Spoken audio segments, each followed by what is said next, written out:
You're watching Suck Professor. Hello, everybody. It's me, Hank. I'm joined by James.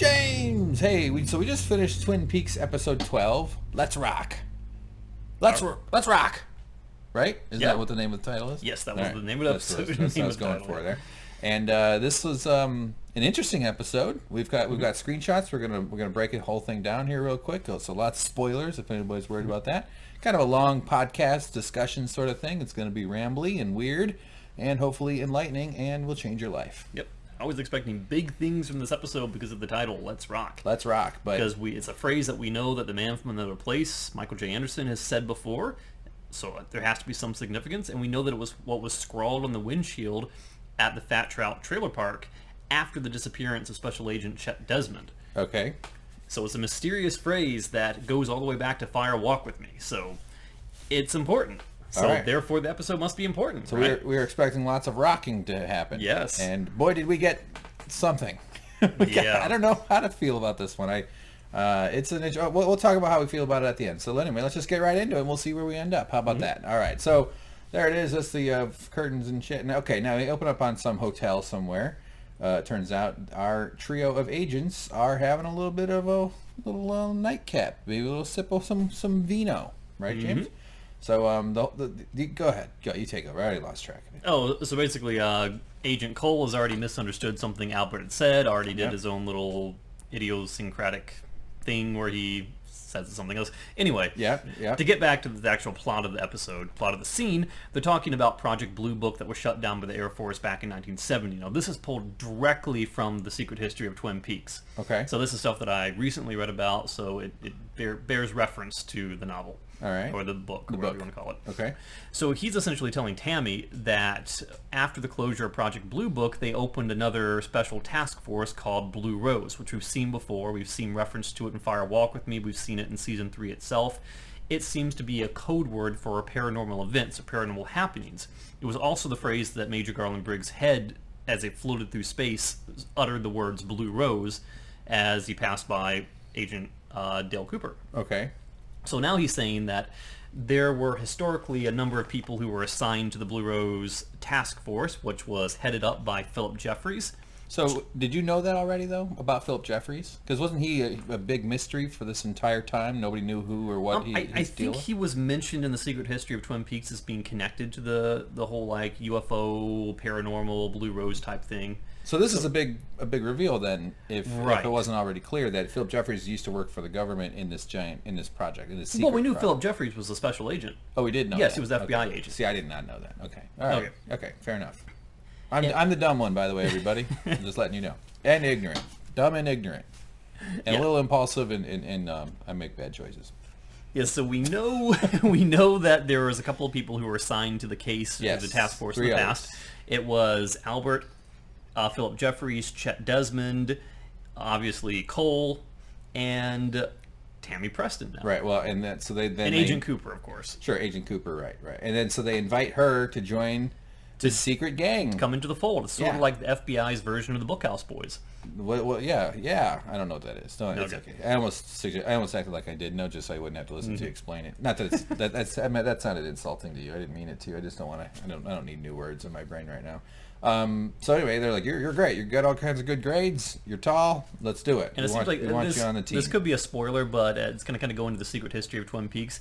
The whole premise of the book is that you're reading a manifesto, some sort of a large dossier of documents that were collected on the history of Twin Peaks. All right. And it was assembled together in a custom binding, and they don't know who wrote it. The person who wrote it was identified as the archivist.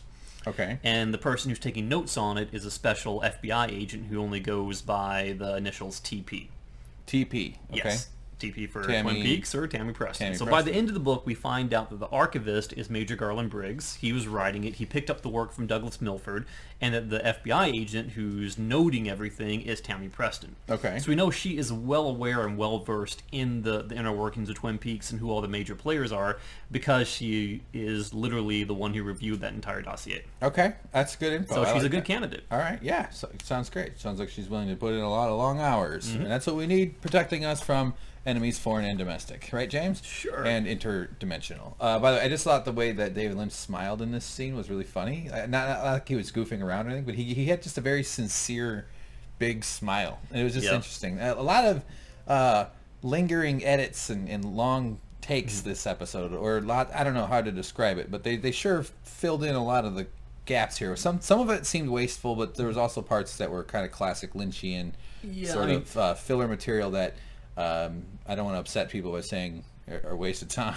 But it's like I can't tell if it's a waste of time or not because I don't feel smart enough to understand what's going on. I checked on Reddit before I watched the episode because I was stuck at work and I wanted to take a mental break. Mm-hmm. And in the pooper. Yes, Pooper. and I read on Reddit that some people were a little bit upset with this episode, saying that the pacing was unusually slow, even for Lynch. That they were upset that he was wasting time, in a series that we've been waiting 25 years for that has a finite number of episodes left.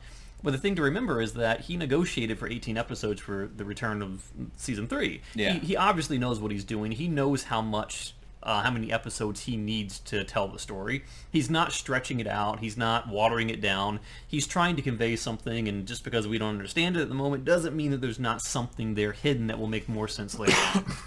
Yeah, Trust in Lynch. Trust in Lynch, as both of the bumper stickers on our cars say. Yeah. I think he's earned the benefit of the doubt in the sense like, he's probably planting some sort of new storyline. It's going to be a thing later. I kind of give him that, but it also, another side of me, the part that wasn't a big Lynch fan before this all started, is like, what the fuck are we watching? Come on. Why are we watching? Well, there'll be more of that later, though. But again, we solved a mystery already. For me, what the little red device he has. Huh? What are you talking about? What? Cole, at the very beginning of the opening, he's waving it around the room. And we speculated on what it could be. It looks like it's some sort of device that he uses to scan for electronic interference or listening devices. Oh, this thing here? Yeah, to make sure that the room is secure so that Okay. he can talk about things that are confidential. Oh, like debugging. pretty much. He's sweeping for bugs. And it's speculated that he uses his hearing aid device for the same thing. Perhaps he's tapping into the electrical signals and maybe the speech between different lodge entities. Maybe he knows more than he lets people on to believe. Kind of like in Batman versus Superman on HBO, when the Superman and Batman are both attending the Lex Luthor announcement event, and Superman hears Batman's earpiece that he's being spoken to through who happens to be Jeremy Irons, the guy who plays his butler, whose name I can't think of right now. Alfred. But that's Alfred. All right, so Alfred. Yep. Okay, so anyway, Diane shows up. And he gets a text saying Diane's on the way, and Yeah. she emerges, and very oddly so, through long ceiling-to-floor length red velvet curtains, which is very lodge-like. They're in pretty much. It's got to be symbolic. Yeah. Did anybody order giant bracelets? So there she is, and she comes in. Let's just look uncomfortable. Don't these look uncomfortable to wear? This looks like you're wearing some kind of weird napkin ring. Yeah. Or like shower curtain rings or something. I don't know. It's like those children toys, those little like rings that you put on top of that thing, and they alternate and they move up because they get smaller as they go to the top. Yeah, my favorite toy ever. Yeah, it's like she's just got two of them stuck in her wrist as a child, and she couldn't get them off, so she just grew into them. I say that more as not a comment on like her like. It's just more like what women will like. High heels look like they're fucking painful. Mm-hmm. I know like some of them are comfortable or whatever, but like I'm sure like women do stuff that they sacrifice their own body comfort, and I just feel like these things wouldn't be all that comfortable to wear. Yeah, like I feel really like I'm a victim. Helmet off too. Yeah, this thing here. I mean, it's got to get hot. Yeah, well, she's a mannequin holder, or like when a wig holder. Mm-hmm. They're mannequin heads. Really grisly world we live in. It's weird. So anyway, enough about the bracelets. So they offer some booze, and but they make her own vodka. Yeah, or drink. We'll make her pour her own drink while they all kind of stare at her, watching her. Right. And she says that she likes her drink on the rocks, which could be a reference for Let's Rock. I don't know. Maybe a little bit. Not really. So basically, they want to deputize her temporarily because they need her help with the case, but they're not letting on that they know a little bit more about her situation than she seems to think that they know. Right. Like Albert has been intercepting her communications, and there's this weird sort of text message thing between her and an unknown third party who we presume is Mr. C, but we can't say for a certainty. And the reason we can't say for a certainty is because even though we saw Mr. C send a text to someone that said around the dinner table the conversation was lively, what she received in her phone was in a different case. So I can't remember whether or not it was sent lowercase and she received uppercase or vice versa, but that seems to be enough of a reason to speculate that maybe that wasn't from Mr. C, that it was a misdirection and she was getting it from someone else. Okay. But it seems to imply that she does have some sort of connection to him because she admits that she met with Mr. C, who she referenced as Dale Cooper, shortly after he went missing. We don't know what happened at that meeting. We don't know what the status of the relationship was. We don't know if there is a deeper relationship between the two of them being assistant and, special agent.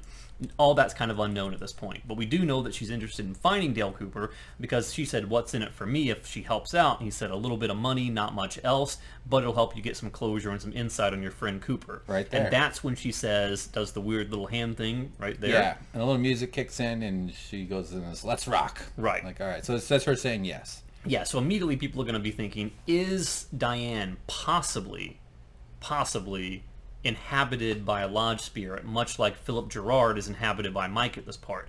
More so, but more in the way that, say, Mr. C was inhabited by Bob. One is not dominant over the other, but is present within. Yeah. Because we know the man from another place was the one who we remembered as saying, let's rock. So it makes me wonder, even though he's the evolution of the arm right now, she's waving her arm and saying, let's rock. Oh, yeah. Maybe he's in there somewhere. Maybe she's going to start growing tree branches. They kind of have the same head. A little bit. Yeah, yeah. A microwaved cantaloupe stuck on top of a busted tree. So very, very, very far-fetched speculation, but, you can't ignore the little connections. Well, it's often the little connections that make big differences. And her emerging from the curtains, I mean, come on. Right. There's definitely symbolic stuff here. There's iconography. There's, Yeah, a lot of deliberate choices that are being displayed. Right. If not so with meanings that are difficult to discern, but the choices are right. And we've deliberate. witnessed her witnessing things backwards and flipped and in different, orientations. Her story about the woodsman getting out of the car, when we saw it through her eyes, he was getting towards the car, not out of it. So it was sort of like even her explanation as to what she saw was in reverse. Mm-hmm. And we know lodge entities speak in reverse. So maybe. And I walk in reverse, but James does a handstand, and that's his reverse. Yeah. Okay, all right, let's keep going here. So now we got some rocks and some trees. It's actually a big mountain, or what do they call those, hills or cliffs? Yes. All right, anyway, so then look who it is. Good old Jerry. He seems to have made his way out. He's been fighting with his own shoe for a while in the woods. His foot, I am not your foot. Struggling to get his cell phone signal because he's probably got fucking T-Mobile. But anyway, he breaks out. He gets into this clearing, and he seems to be kind of happy to find his way out. And he starts running, and then he screams, "The hills are alive with the sound of music." Yep. Spins around, and he and his family get captured by Nazis and have to sing their way out of their pain. Kind of like me when I sleep. And he falls, and that's it for that scene. That was his foot betraying him. Yeah. He doesn't want him to escape. Yeah. I wish he'd stepped in a bear trap and then stepped in another one, and then a clonk, clonk, clonk, clonk. All right, that's why I'm not David Lynch. Okay, so all right, well, that's that. He's just seemingly maybe finding his way home at some point. So now we're in a grocery store. There's one thing I should mention real quick, though. Hit it. I kind of glossed over it about Chet Desmond being one of the people who was involved with Project Blue Book. All right. I'll just go back and forth on this guy. Yeah, and Albert does say that, I don't want to bring anyone else into the fold, Tammy, because you notice that I'm the only one, along with Cole here, who hasn't disappeared entirely after being involved in the project.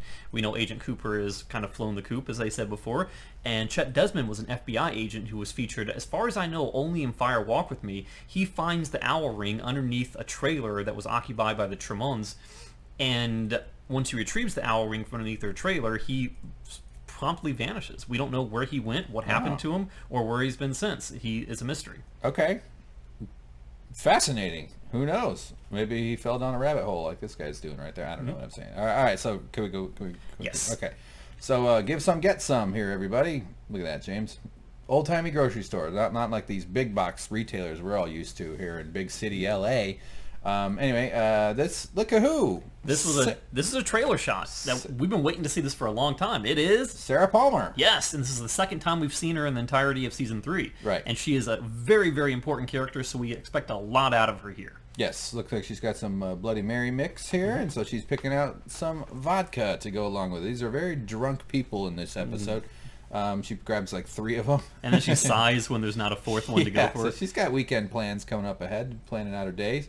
And gets some smokes, and then all of a sudden she tunes into this turkey display. This jerky, beef, and turkey.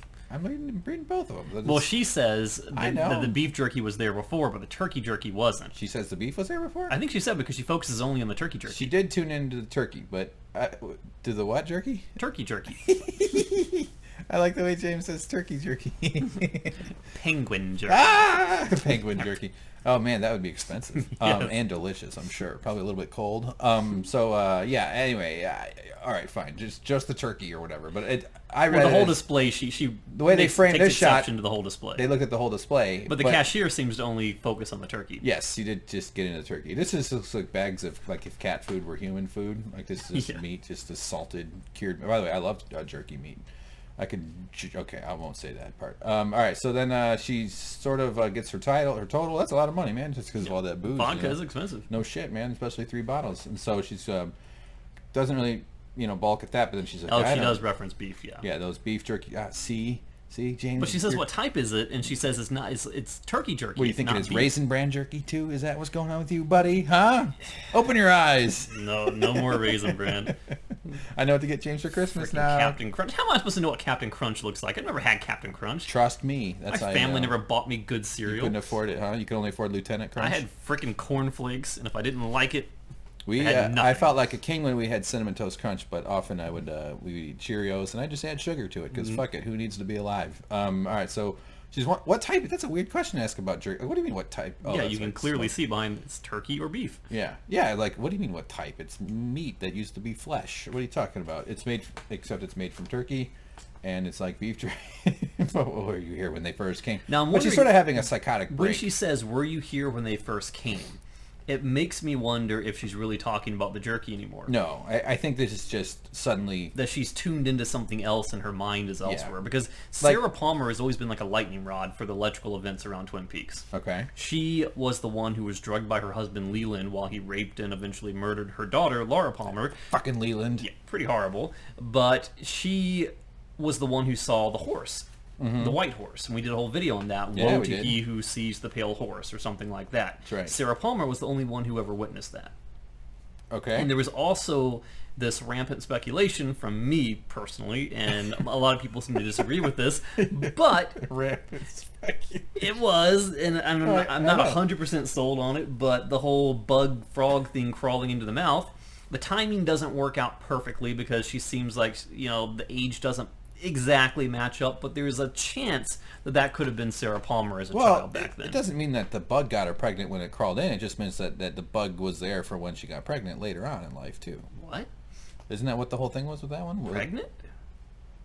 Yeah, wasn't that the whole? Wasn't that the rampant speculation? Was that bug went into Sarah Palmer? Yeah, but what does pregnancy have to do with it? Well, that she eventually became Laura Palmer's mother. Right, but I don't think I think the bug is disconnected. I think the bug is what gives her connection to the lodge world. Oh, sorry for saying something so fucking crazy. Jesus Christ. I don't know. But that's what I thought. I thought I remembered saying that was my dumb theory, was that the bug, I don't know, maybe I didn't say this at all. I thought the bug impregnated her? No. But the bug was like some sort of evil presence that then, when later on she did get pregnant through natural, normal techniques, and got pregnant with Sarah, she had this cursed Laura. thing. Laura. She had this cursed thing inside her that also had some sort of transmission into the baby that grew in her. No, she accidentally swallowed the penny, and that's how she had Laura. Oh, yeah. That's why you should only swallow nickels. Yeah. All right, so I think we might be getting people confused there. But no, she obviously shifts from sort of being obsessed with the turkey jerky and the beef jerky it's to almost as though she's in reality. some other reality that she's experiencing. It's sort of like watching a television signal that's slowly starting to fade to fuzz. And it's like, as soon as she starts going on the turkey thing, that's when she starts going downhill, and then she goes completely off the rails. Well, and when she says, "Were you here when they first came?" Right. Which makes me wonder, her asking if you were here when the nuclear testing went on, when the evil entities that she sees first entered the world. Some sort of invaders. And she said that, what was it? Your room seems different and men are coming. Yeah, right here. Yeah. Is she talking about the woodsman? Can she still see things other people can't see? Is she still an open receptor, a receiver for the electrical interference and the chatter that goes on in Twin Peaks, especially now during a time when the activity is ramping up? Is it driving her mad? Is she trying to deaden it with alcohol and cigarettes and all other sorts of vices? Yeah. Is that what she's doing? It could be that, yeah. It seems like. And she's been through a heck of a lot. She if seems you a think little about tormented. It. Yeah, I mean, her daughter died. She found out that her daughter, not only did her daughter die, but she was murdered by her own husband, the daughter's father. Yeah. And that he had been raping her and lying about it, as far as she knows. Sure. That she witnessed Bob himself. That she saw the horse. That she witnessed the didn't witness, but she had to live through the death of suicide of her husband after he, the ripcord was pulled and he realized that he had committed the atrocities that he was so broken up about throughout the whole series. And one time she binge watched Farscape. Yes. All right. Yeah, I don't know. Yeah. So she's having a rough life, though. She's tapping into something that's a little bit deeper than. And if you've ever been it around appears. Someone who's mentally ill, this doesn't seem that out. Like you're like, oh yeah, they're just in some weird other little planet now. Yeah. I don't know what the fuck to make of it. But she says, I'm trying to tell you that you have to watch out. Things can happen. Something happened to me. Yes, and then but her emotional state increases rapidly here. She starts getting quite agitated and sort of upset. These two young teenagers are like, oh fuck, oh shit.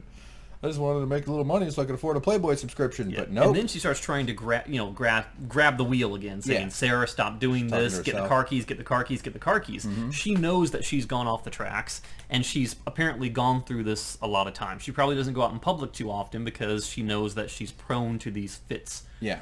So she has to remove herself from the situation in order to escape from it. Right. So she just sort of abandons her booze and she just takes off for the parking lot. Yeah. So the screaming kid and yelling. Yeah. So the kid right there says, "Actually, know where she lives. I can deliver this." Yeah. Oscar, as he is well known. Everyone knows that's Oscar. It's his breakout role. Yep. Totally pretty good stuff there, Oscar, buddy. So he's like, all right, well, okay. So that's that for that scene, right?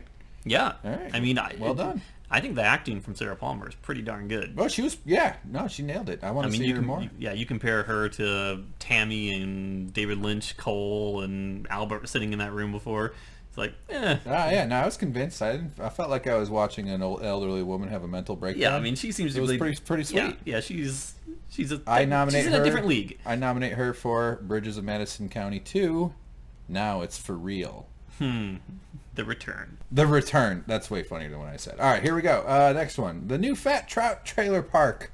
So I did like this sign. Never before. And this is a callback from Fire Walk With Me when Carl Rod owned the trailer park in Fat Trout in a different location at the time, manager, though. Or does he he was the manager. Yeah, okay. That's a more appropriate Gotta way. make sure we get it right. But his sign also said never before a certain time. He likes his privacy in the mornings. And then this old turtle walks up. Look at these big fat hands of his. I mean, some dudes just turn into kind of like these goblins. Like, wow. It sounds like I'm making fun of them. I'm saying, as we all, like, you see those old man hands, and you're like, oh my God, your hands are gigantic. You have these giant old man hands. Bloated and swollen. Is probably some medical condition he's got. Well, that could be the case too. But I'm saying this is our fate for everybody. That's why and whenever I see old people, I just go, ah! Because I see myself in them, and it makes me upset. And then they stroke your face and say, thinner. I tear my shirt open like Superman, and I show them my gray chest hairs. And I say, it's okay. I'm going to make fun of you now, but I will die slowly and in pain just like you are eventually. All right, so anyways, poor fella, he walks by. But then old Rod, right? Yep. He comes out. I like Rod. He's a good fella. He comes by. Yeah, we don't need any more reasons to like this guy. Yeah, he's all right. Plays guitar, worries about his neighbors. What else can he ask for someone? He's a good guy. He was a kind of a different guy when he was younger in the trailer park and Fire Walk With Me. For sure. He was kind of like a recluse almost. He didn't want to be bothered to get involved in things. But here, he's like this freaking Superman. He swoops in. He tries to help people. He's a great guy. We call him the den mother. Yeah. Or the den father, but mother sounds more nurturing because women are nicer than men. All right. So first he asks him, have you been selling your blood again? Yeah. He's like, yes, sir, I have been. Yep. And did you install the propane So tape? he sort of does handyman jobs, like lawn mowing, He basically raking. says, you've been doing a lot of stuff around here, but you're not getting paid for it. Nope, he's not. So here's $50. You deserve to get paid and no rent. That's nice of him. What a swell. And he's like, whoa, really? No rent? Wow, okay. And he goes, don't be selling your blood. That's not cool. And I agree. You shouldn't have to sell your blood. Well, he makes a good point. It's important that people need to sell their blood or donate their blood for a good cause, but you personally have given enough. It's sort of horrible that people are desperate enough that they can just extract a fluid from their body and sell it. I mean, I sell my underwear in vending machines in Japan, but that's just because I'm into it. Yeah, and this is really just a metaphor of David Lynch saying, I have bled enough for you, my fans. Now I'm going to stop trying. I'm not going to bleed anymore. Screw you guys. Here's an episode where I'm going to waste your time. Yeah, I meant to say I sell my urine. I fucked up and said underwear. Sorry about that. And actually, I don't really believe that. That was bullcrap that I just said. What you just said? I wasn't listening to what you said. I have no idea what you said. It was a joke that does not reflect what I believe. Okay, fair enough. We both withdraw our statements. So About you selling your underwear? See, I listen to you. Selling your urine? I listen. Selling your urine Greyjoy? I'm sorry. I don't know. I'm sorry. Sometimes my brain just goes. I start thinking about stuff, you know. But by the way, this guy, he shouldn't be doing any physical work. He's got a cane. Give him a walker and let him retire. Why is he doing any raking him unless he wants to? Because it keeps his blood full. You know, so I'm not saying old people what should do little any work. blood he has left. Yeah, I mean, poverty and old age are very sad, and Yeah. because it's what I expect to be for myself. Because that's the choices it's not going well. All right, so there's a neighborhood. I think we're back here at Dougie's house, right? We saw the red door, I believe. Maybe we didn't get a Red door screenshot of it. equals Dougie. And Dougie in young little giant. That's your Sonny theory. Jim. Sonny Jim. But you think he's possessed by the giant? Is that, I did does that theory originally. still hold? I don't know if I believe that the giant is still with him. Mm-hmm. I think it held a little bit more water earlier on, but who knows? Possibly. Yeah, you never know. It's not like we've been spending a bunch of time with him, so maybe, we'll see. But And you were saying maybe we're going to get Dale Cooper back, and I was like, nope, hasn't been 3 hours I was yet. expecting a Matrix arm to show up, like when he attacks still Ike think the it's- Spike. Yeah. He's going to catch the ball, but no. Guess what happens? Pretty much exactly what we all not what I expected. Sonny throws the ball. There it is, right there. Got the little blur, and boink! It bounces right off of him. Boop! Dad, you're supposed to catch the ball. Why would you do this? Why? By the way, don't do an overhand throw right away. Just toss a little underhand slowly at his groin. I mean, at his thighs, lower. You know, like when you throw a ball to a toddler and they stick their hands up before you even throw the ball, and you're like, oh man, if I fucking hate this Stupid kid, toddlers. I don't want to knock him over and into the pool. Gotta assert your dominance early on, so Yes. Well, I do that by slapping my biceps and going, which way to the gun store? And then little kid goes, like the little kid beats you up. yeah. Then the kid pistol whips me with his own gun. All right. So fucking Dougie can't catch a ball. It doesn't react. Just try throwing coffee at him. I mean, I think we're assuming that they actually threw a ball at him, right? Yeah. At the actor? Because I don't see a shadow behind the ball. Actually, Well, no, you can tell it's clearly not a hard ball. the It's shadow- like a Nerf ball. The shadow would be over here, by the way. It'd be off screen. No, I get it. But I'm saying when they do these things like, okay, just throw it at me and I won't move. It's hard to stand still and have someone throw a ball at you, even if you're an actor, I'm sure. But Kyle MacLachlan did a great job. Yeah. Because he's got And abs of steel. And I have a theory that there's something to this scene that means a lot more, but I'll wait until the end of the episode to kind of talk about it because it's an overall thematic type thing that I want to talk about. All right.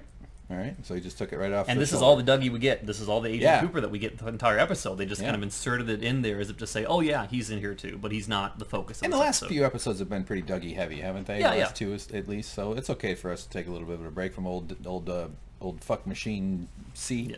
Okay, so at this Right. point, I was writing in my notes. I wasn't using the iPad this time. I was going old Yeah, school James pen has and paper. Not only that, but he wrote it like on the back of an envelope of like a big I didn't. of mail. It's my insurance forms. I didn't have any paper, so I wrote it on mail. Not mail on big. But I saw thunder rumbling, somber music, and I Mm-hmm. wrote down something big is going to happen. That's also what James sees when I come walking up.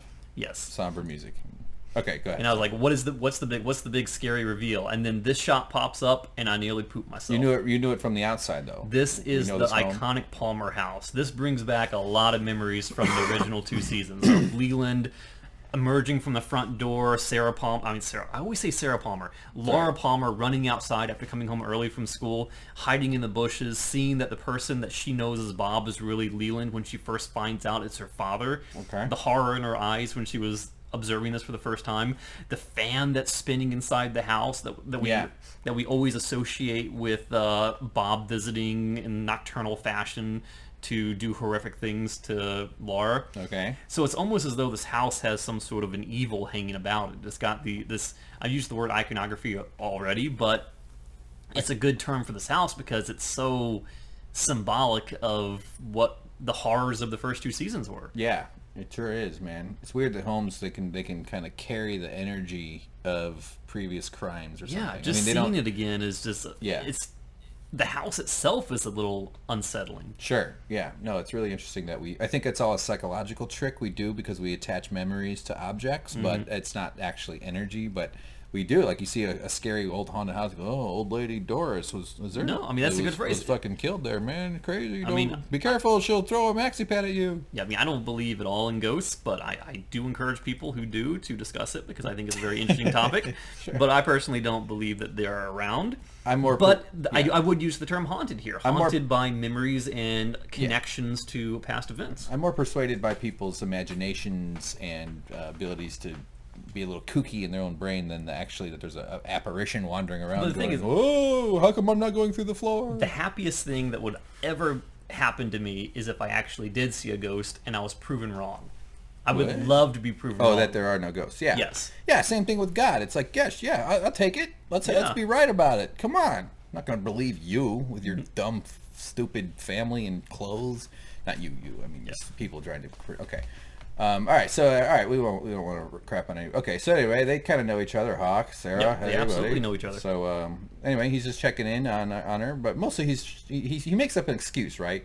Yeah, but she knows why he's really there because people called it in that, something was going on at the grocery store. She had like a little mini psychotic break. So he went by to check on her to make sure everything's okay. Yeah. And then there was a moment during this, though. She sort of, she seems to be back in her own control, But she slips very rapidly in and out of this different persona where her face contorts and she almost goes from Sarah Palmer to Skeletor. But there was, before we get to that, though, there was this bottles rattling. There was some noise in the background. Right. So and I love this. I absolutely love this in the episode because it kind of tells you where the series has forced your mind. What did you think it was?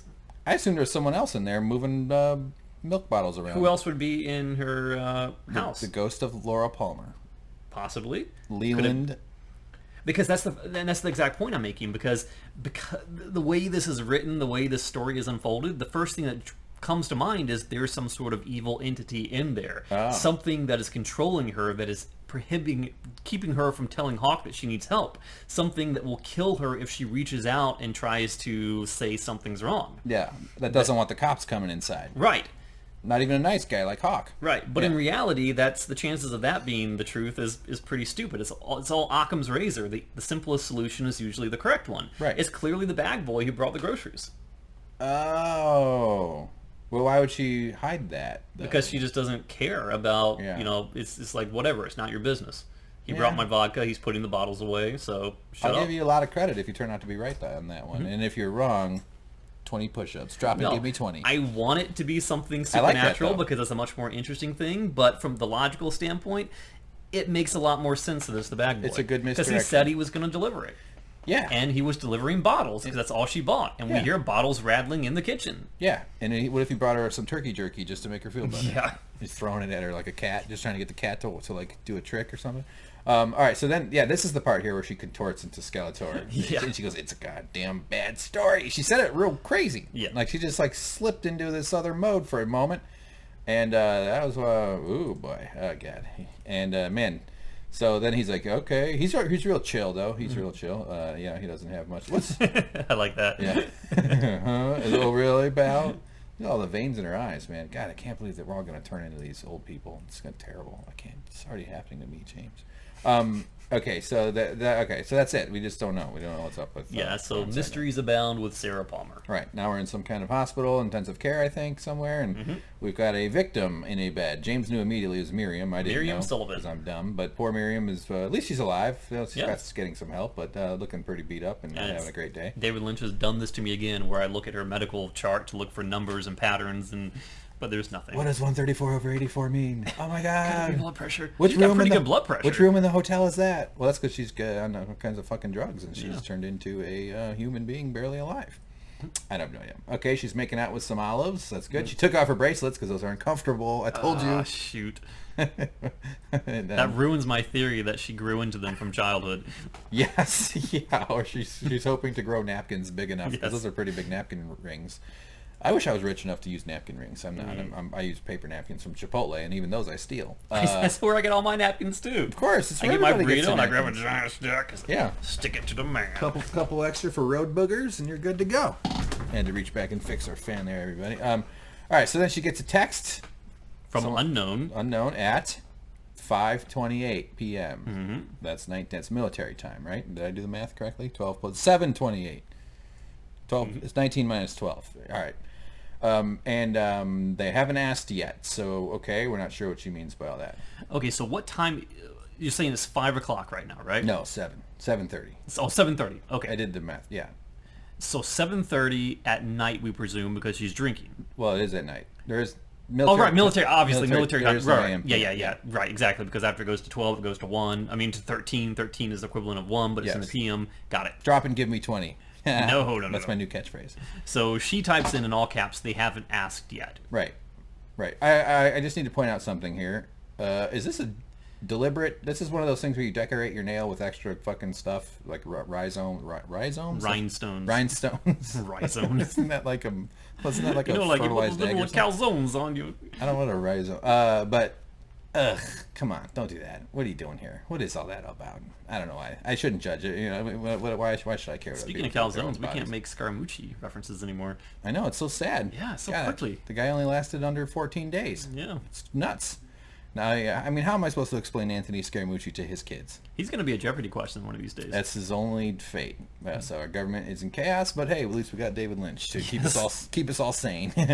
Anyway, enough about her finger. The whole point I was going to make is that without looking at the military times, like, it's obviously late because they're already closed. She acknowledges that they're closed. They're already cleaning up, and she's drinking. So it's clearly at night. We can't see outside. A bar should be open at 7:30 though. That's prime drinking time. Maybe it's a hotel bar or something. Yeah, maybe. Right. That's pretty weird to be closed at that point. Yeah, for sure. Or maybe it could. Well, it can't be 7 a.m. because obviously military time doesn't work. And phones update automatically in their time, don't they? I don't know. But whatever. If she's got the evolution of the arm inside of her, maybe time is running backwards. Oh, that could be it. Yep, Yes, I'm going with that's it. clearly it. Put it on Reddit, Alfred. Yes. All right, so Ben, I even said, I go, Ben Horne, because I was proud of myself Just like for remembering what you who he pointed was. to yourself before and said, Ben Horne. Yeah, Ben Horne. Just Yeah. like Dougie. Dougie. I just tried to bang Ashley Judd. Or no, he doesn't. He refused. She can't. But anyway, then I realized he had his name on the thing, and I was like, oh, no wonder I remembered his name. That's not as smart as I thought it was. So he's like, hey, the sheriff guy's here. So he comes in. How are you? Hey, man, yeah, sit down. And does the whole thing. They take their time staring at each other for a little bit. What do you want? What are you here for? Yeah, well, Ben, bad news. Old baby Richard killed a guy. Killed a boy. He's not a baby anymore. He's a murderer. He's his grandson. And Ben has a good response. I mean, he's just like, fuck. This sucks. Really? Oh, man. It just bums him out. He knows he's had a loser grandson for a while, though. And he tried to kill the witness. That's Miriam. Yeah, which is even more severe of a crime because that was motivated. It was intentional. It wasn't vehicular manslaughter. It was literally attempted murder. Yeah, you run over a kid, you give the cop $40, you look the other way, but you try to murder a lady by beating her up and then blowing up her trailer. Yeah. Well, now it's murder. So it looks like all of his efforts to kind of throw the police off the trail, for Chad to intercept the letter at the police station, all that was for nothing. Yeah. So he does immediately agree to pay for the woman's health with operations. That's nice. So she won't be burdened by all the crazy Which debt. is really how healthcare should work. If you get attacked or injured, make sure it's by someone who's rich. I was going to say that. Actually, it did occur to me while we were watching. I was like, that's a good health insurance policy. Just only get attacked by the grandsons of hotel And barons. how do we know that Miriam has no money? 2 reasons we know she doesn't really have money. She lives in a trailer. That's reason number 2. What's the reason number 1? She was working. She goes by the R&R diner. She orders, I think, some cherry pie, and she leaves a tip. And Norma and Shelley says, "Oh, she really can't afford that." Oh, wow. Jesus Christ, how the hell do you remember that? Amazing. All right, so we know she's poor. I mean, come on, they all live in Washington State. Everybody's poor there. I used to live there. Everybody calm down. I want to live there. Plenty of rich people there, too. Don't worry. Even some middle class folks. I'd love to live in, like, Seattle. And I lived right outside Seattle. It's great. Yeah, does it rain as much people say it rains? No, it doesn't? No. Okay, I don't want to live there anymore. I want to live where it rains all the time. Well, it's cloudy more than it rain. I mean, there's drizzly rain all the time, but it's not like oh, rain. You're not in the Dagobah system. I want rain. I was there for a summer, one of the summer, and it was a gorgeous summer. It was like sunny. And, well, you ruined Seattle for me. Well, I'm sorry. I'll follow you with an umbrella and a misting machine. How about that? All right. So it does rain more than most places, but it's not like you're in this downpour all the time. Is what I'm saying. It's fine. It's really nice.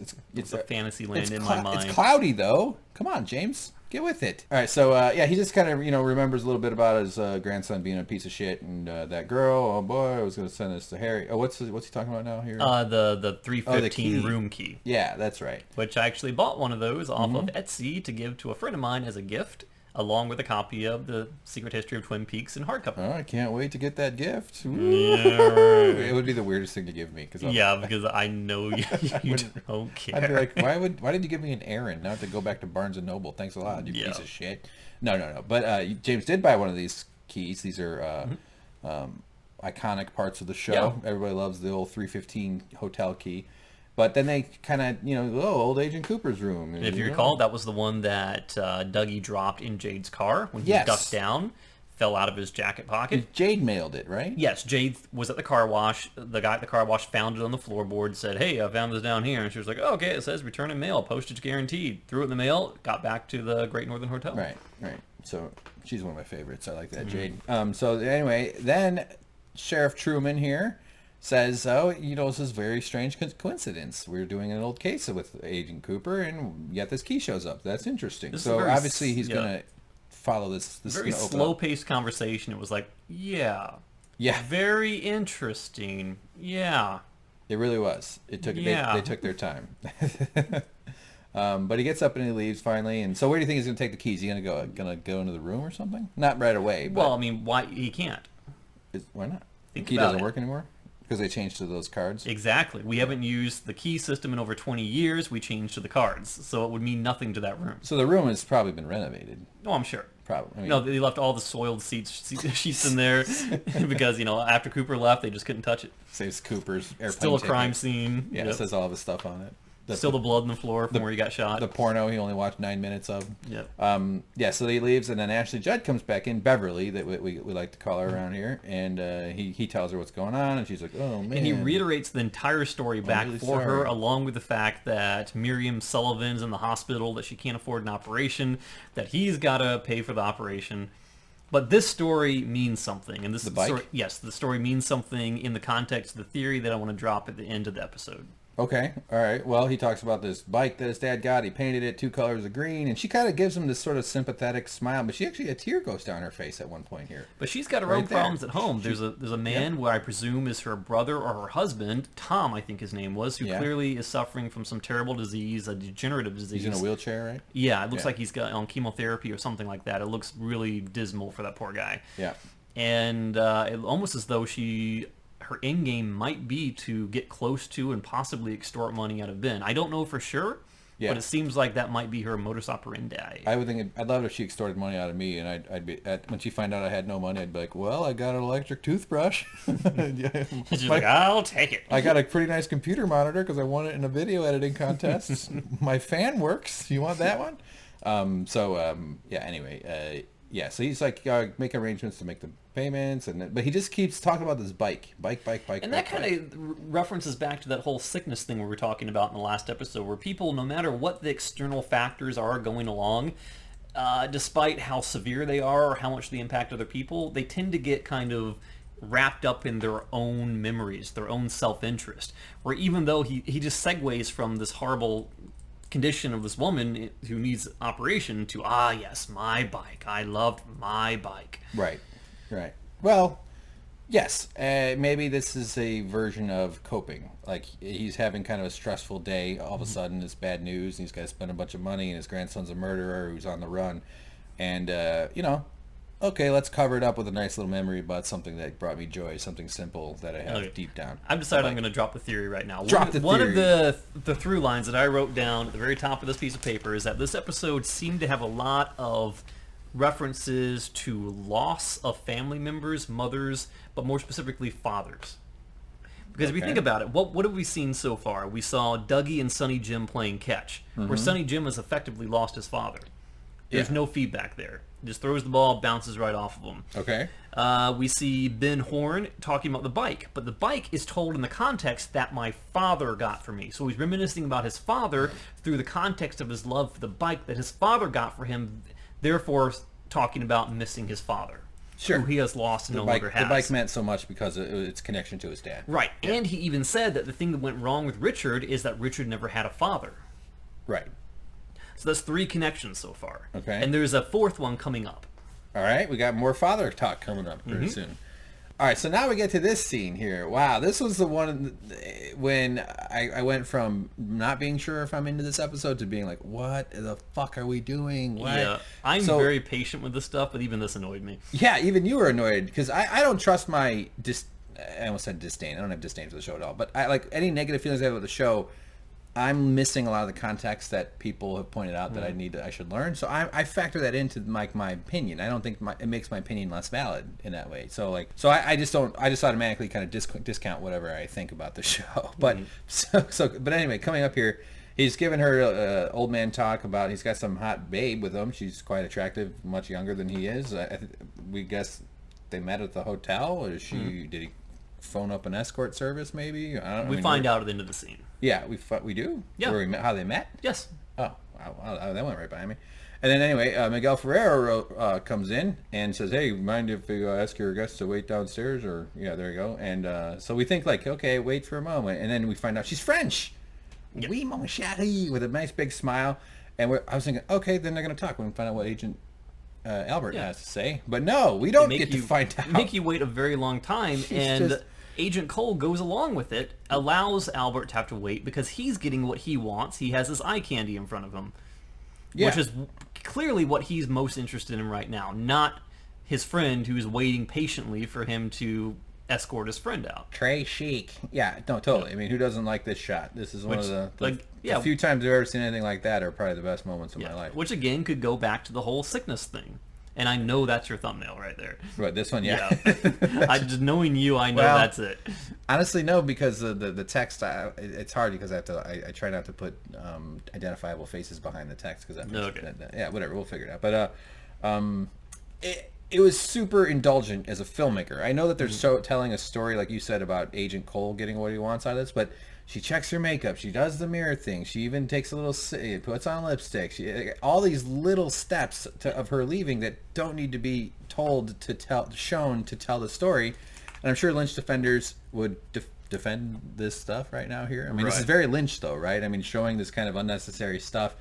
But again, I'm too dumb to recognize the meaning of it all. So I'm sure there's more to it. And there's one thing I do want to point out is that when I was at work, I checked Reddit, and this was only the second post I saw. But there was a guy on there who had the username Wonzie19, that's WONZIE 19, and he made a really good post saying that one of the themes that he notices throughout the entirety of Season 3 is that it seems to be a patience-impatience sort of balance. We've seen it a couple of times, with the honking woman being impatient, with the mother of Bobby Briggs being patient for 25 years and waiting for the right time to give the package, the little tube from the chair in the episode This Is the Chair, to the Bookhouse Boys, basically. Mm-hmm. So she was rewarded for patience, but people who are impatient tend to not get what they want. So we're going to see later on another person who's very impatient, who gets nothing, who gets punished for being impatient. Right. And we see Albert, he's not complaining, but he is being inconvenienced. Yeah, he just watches it all happen. Yeah. And I mean, there's a ton of different examples where people are stammering, waiting for something to happen. The Mitchum brothers, when they're waiting for Candy to go out there and she's taking forever, impatient. Right. Yes, there is a lot of that, and that's true about life. A lot of times things don't happen at the pace that we would hope that they would. But, right. And is that Lynch basically saying in a roundabout way is that if you're patient, you'll get what you want, but if you aren't, then this is not the show for you? And this is my way of showing you that this is not for you. Could be. It could be the guy hasn't heard the word no in 30 years. That's why this shit is happening. That's why, because he's a genius. You know what I mean? Like he's a kook, and I mean in a positive way. Like he's a kooky genius. So he's gonna do whatever the fuck he wants. That's why this is 18 episodes, not 12. Well, no, that I don't agree with. I agree with it because he, like I said before, he knows exactly how much time he needs to tell the story. He was not giving an arbitrary number of episodes, and he's like, oh no, they're going to make me do 18, but I only have episode for 12, so let me stretch it out. No, he's the one who negotiated for 18 episodes. I know. What you said doesn't change anything I said. That's why it took 18 episodes, because he knows how long it takes him to tell the story. Oh, I thought you said that's why it took 18 episodes, because he wants more money. No. I wasn't implying that. I'm saying like he calls all the shots. If he, by the way, you could tell this story without this moment where this woman, pushes her skirt down and puts on her lipstick and then walks out the room. It's an artistic choice. I know, and that's I respect. That's what the thing about Lynch always comes back to me, even if I don't find myself personally entertained by what's going on. Mm-hmm. I have a tremendous amount of respect for anybody that just does whatever the fuck they think they should do. Mm-hmm. I think that's awesome, especially in this, because in this world we're so influenced by each other, and so people like him deserve to stand out for those reasons. Mm-hmm. And he's one of the lucky ones whose impulses make him interesting, whereas a lot of people's impulses make them boring or predictable or sad or lonely, like me. So then, anyway, she leaves. She gives him a little kissy kiss, and I don't blame him either. She does a little smoochy smooch. John touches his lip, and she's super into him. She's taller than he is too. Yeah. And this is the point where he explains how he came to meet her. All right, call you at the bar. He tells her. She's visiting her mother, whose right. friend's daughter went missing. The mother owns a turnip farm, so I told her that her daughter will turn up eventually. Terrible dad joke. Yeah, but a little awkward pause. Albert did not care for it, and he explains that she didn't get it either. Being French, it doesn't translate. Right, so that's how they met. It doesn't explain how they met. It just explains where she did. So she's a tourist basically, but she's visiting family because someone's missing. Yeah. I guess that sounds like a terrible tourism. Yeah. Another awkward pause after he tells a random pointless fact to Albert, and Albert is very patiently just standing there saying, "Okay, I'm not going to acknowledge anything you say until you acknowledge the reason I'm here. I'm here to tell you something." Right. But by the way, at this point, the awkward pauses and the prolonged pauses, those are more acceptable between characters that we've already gotten to know by watching all these other episodes. With a brand new character, that feels even more egregious to be like, okay, now I'm just pausing to watch some guy at the mall try on shoes who I've never seen before. Like, what am I doing with the strangers? Why is the stranger's time consuming me right now? But so I'm saying it's a little more acceptable when it's like between these two or something like that. All right, so anyway, he's got Diane's text messages. This is where we learn that they've been surveilling her phone. No, he's been doing that for a couple episodes now. But we find out. No, we've always known. Oh, all right. Well, I was just going to say that we've always known. Yep. I have no idea. So they don't know what to make of it, though. They haven't asked yet. Yeah. Lynch goes into, or Agent Cole, I should say, goes into some kind of. It's fairly logical. What about what do we know that she doesn't know yet, or something? Well, maybe they haven't asked for. Maybe she would say. Yeah. Possibly, what was the nature of your relationship with Agent Dale Cooper? What did you discuss, or what happened the night when he came to see you before he went missing? Right. It could be any number of things that they haven't asked that have been brought up, but they didn't go into more detail on. Yeah. Correct. So this kind of just still shows that they have a suspicion for Diane. There's something about it, and that she's a riddle they need to crack.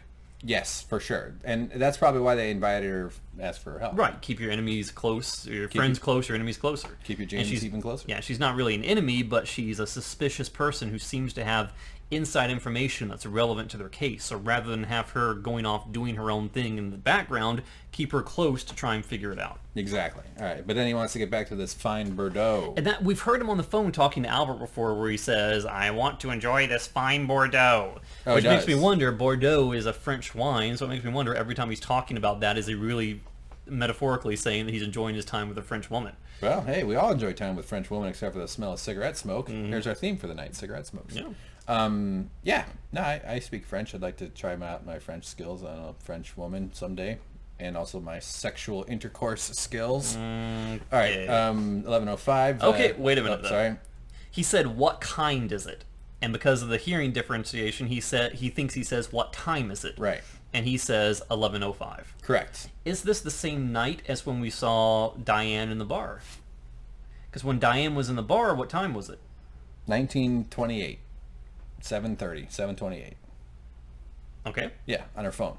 Right. Yeah. And now it's 11 o'clock at night? Probably, yeah. Okay, so a couple hours have passed. They're not doing morning booze and not drinking wine at 11 a.m. Not that you couldn't do that with a hot French lady. Or an ugly French lady, for all that matters. Okay, so the time matches up at that point. You mean 11 is after 7:30? Yes. Okay. I'm going somewhere. Trust me, I'm going somewhere. somewhere. I know you're going somewhere. But yeah. I just want to. Okay. And I'm not like approving or disapproving where you're going. I'm curious. I want to find out. Oh, okay. So let's keep going, and I'll bring it up. Oh, again. I want to keep moving. Yeah. Okay. All right. So stare at him. Miguel Ferreira. Look. Subtle. Okay. Sorry. Yeah, and then he rubs his back. He's like, I really worry about you. I did actually like that. As if there's something wrong with Albert. As if Yeah. Albert is the odd one in the room. That his behavior is the kooky one, where he's just standing. Albert's been around Cole long enough where he knows that I'm not going to even engage him. I'm not going to try and speed him up. I'm not going to try and get to the point. I know that's only going to waste more of my time. So I'm going to sit here, bide my time, be patient, and wait until he's ready to acknowledge me. Yes, correct. And it's not going to work. I just like that he worries about him. All right, so now we got crickets chirping out there, making noises, and then we've got Tim Roth. Hutch and his girlfriend or wife, or I'm not sure, girlfriend, or I don't know, but she's into. What's her name? Evil Dougie. Chantel. You got it. I thought it was Crystal when we were watching the show. Yeah. I was like, hey, is that Crystal and Hutch? And James goes, no, Chantel. Yeah, you and so fucking basically moron. Hutch, they were tasked by Mr. C to go and kill Warden Murphy. We remember that from a prior episode. Mm-hmm. And now Hutch is saying, well, can't I torture him? So he goes, no, there's no time for that. There's a Wendy's back there. I want to get to Wendy's. There we go, the impatience thing again. Yeah. And he's like, well, can I shoot him in the knees, throw him in here, and then bring him back and torture him? He goes, no, I want to get out of here. I want to go to the Wendy's. Right. So Warden Murphy pulls up. Pulls up the car, and he's tracking him with the sniper scope. Takes his time. He's got his eyeball lined up right there, and guess what he does? He lets him have. I wasn't sure if he was going to get a clean Did you actually shot. see the bullet come out, or No. That's just like the bullet's coming out of the sight? I know that doesn't make any sense. The No, bullet should come out of the muzzle. That's just course. the reflection of his face and his eye. the recoil shifted it off of his eye a little bit. Yeah. So then anyway, he pops him in the back. Pow! Take that, innocent old man. And down he goes, but he's still crawling around a little bit.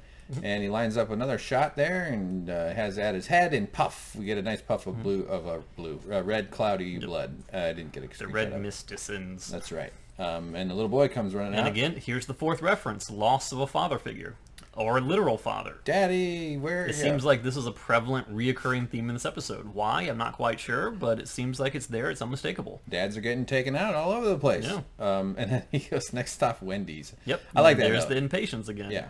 And this was also, I should mention, pointed out by Onesie19 on Reddit. Oh, okay. All right. Well, sounds good. This whole episode is sponsored by Wendy's, by the way, everybody. Yes. After murdering somebody, the best food is Wendy's. Enter promo code audible.com/Wendy's. All right. Boy, daddy, okay. So it's sad time. And then they get Dave Thomas on the way. Yeah, then they run over Wendy, Dave Thomas. This is like dark road with headlights, and you see Dave Thomas standing by the side of the road holding a balloon. But it's like when you hit a moose where you just take the kneecaps out and then the body just crashes into the windshield and kills you and your pregnant wife. All right, so there you go. And now we're speaking of trailers. We're at the Madman. I forget this guy's name. Dr. Jacoby. Dr. Amp, as he calls himself. Feels like a very superfluous All right, story now line. here's the point I was trying to make. All What is right. he saying right now? The time thing right there? Yeah. It's 7 o'clock. 7. It was 11 o'clock not too long ago. Are we jumping back in time? Or is this a different day? I don't know. Is time moving differently? Is this not in chronological order? I think it's just another day. Okay. That's my theory. Just another day. Okay. Why does it have to be the same night? It's hard to know. It seems like everything they do is deliberate. Why would they show us the time on 'Cause the that's- phone? Why would they have him say through a misinterpretation what time it was, and then we get Dr. Amp saying again at 7 o'clock? Because it's the next day. I think there's probably more to it. That's when the show starts. He comes on air at 7 p.m. because he's a good broadcaster. Okay. It's prime hours, man. That's when it's must see internet. If anyone has any take on this, please let me know in the comments. All right, yeah, no, I don't think you're completely know. out of whack. I just think in this specific case, it's the way they tell the story is it's 11 o'clock. That means that's the end of that day. Then they show the murder. That could have been that night or the next night or 2 weeks later or something. Probably not 2 weeks. But then now it's the next day or a couple days later, 7 o'clock. They don't have to explain how many calendar days went by. If you disagree, type Hank is wrong in all caps. Most shows... Kidding. Yeah, but shows always jump ahead in time a day or two or a week or two at a time. But what I'm saying is it's in this specific moment, the statement of the time was so deliberate that it seems like there's something to it. Well, but I think it was only deliberate because the point of that was the misunderstanding the question, not the time. That was the more important part of that scene, in my view. Okay. All right, well, keep going, though, anyway.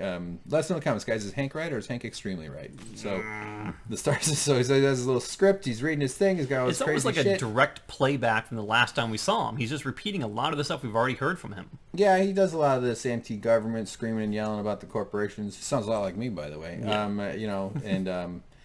But he's also selling shovels. Yeah. For just metaphorically dig yourself out of your own mud. His favorite fan, Nadine, is there listening intently. That's her with her smoothies and her keyboard and stuff. Yeah, she's working at the back room of her run silent, run drapes. The yellow light that I like so much. This is part of his commercial, digging out of a hole. Just shovels this big scoop of mud, and I guess so. He's like turns the light on and off on himself. This is your shiny gold shovel. So I don't know what's going on with all this. Yeah. He's just selling shovels, and he's a kook. But I know there's more backstory to who these people are and all that. Yeah, I mean, stuff. I feel like we've already really discussed this scene in the past episode. Yeah. There's really nothing new here to talk about.